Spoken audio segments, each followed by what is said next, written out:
It was about 5 or 6 weeks ago that Victoria spoke to a group of 600 people at a Rotary Club, and she's going to be giving the same speech to us today. And I saw it, I think a week or so after it hit the web, it started going around, and so I quickly got on the phone and talked with her dad Zane and invited them here. And so we have a very special treat. So Victoria, come on up, do your thing. Go up.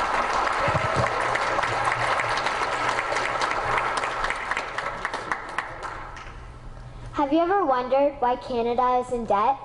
Have you ever wondered why the government forces Canadians to pay so many taxes? Have you ever wondered why the bankers from the largest private banks are becoming wealthier and the rest of us are not? Have you ever wondered why the gross national debt is over $800 billion? Or why we are spending $160 million a day on the interest of the national debt? That's $60 billion a year. Have you ever wondered who receives the $60 billion? What I have discovered is the banks and the government have colluded to financially enslave the people of Canada. I will share with you 3 important points of reference which will hopefully spark enough interest and concern for you to continue the research on your own and to engage your government to stop this criminal act against the people of Canada. First, we will briefly examine the Bank of Canada. Second, we will see how our banking system works today. And lastly, I will offer a viable solution that we can petition our government to implement. A very little known figure in Canadian history is J.O. Gradon McGeer. He was a lawyer, Member of Parliament, and Mayor of Vancouver. His contribution to Canada is probably the greatest in our history. He championed the creation of the National Bank of Canada, whose sole purpose is to create and manage Canada's money. It was formed on July 3, 1934, and owned by all Canadians.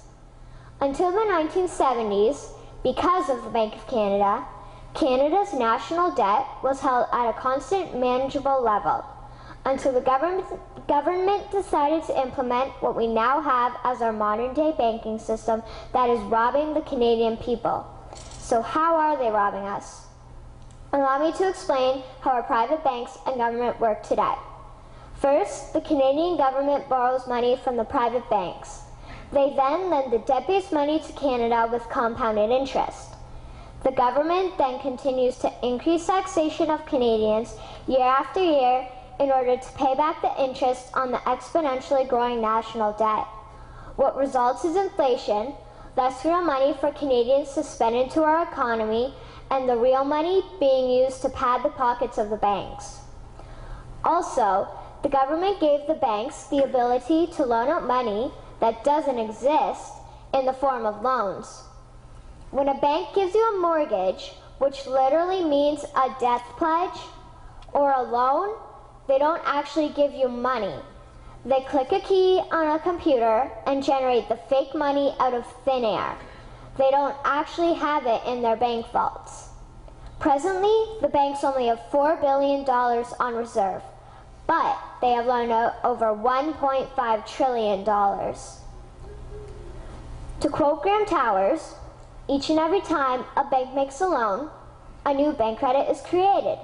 New deposits, brand new money. Broadly speaking, all new money comes out of a bank in the form of loans. As loans are debt, then under the present system, all money is debt. What I find interesting is even Jesus, in Matthew 21, drove out the money changers in the temple because they were manipulating the currency to steal money from the people. The private banks are just like the money changers in Matthew 21. They are defrauding and robbing the people of Canada, thus their freedom, and they need to be stopped. How should the banking system work? In an infamous interview, Mr. McGeer asked Mr. Towers, "Can you tell me why a government with power to create money should give that power away to a private monopoly and then borrow that which Parliament can create itself back at interest to the point of national bankruptcy?"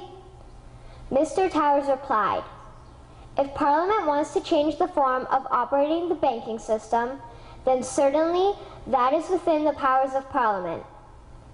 In other words, if the Canadian government needs money, they can borrow it directly from the Bank of Canada. The people would then pay fair taxes to repay the Bank of Canada.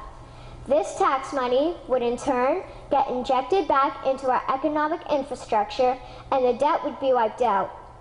Canadians would again prosper with real money as the foundation of our economic structure and not debt money. Regarding the debt money owed to the private banks, such as the Royal Bank, we would simply have the Bank of Canada print the money owing, hand it over to the private banks, and then clear the debt with the Bank of Canada. And yes, we have the power and lawful right to do so. In conclusion, it has become painfully obvious, even for me, a 12-year-old Canadian, that we are being defrauded and robbed by the banking system and a complicit government.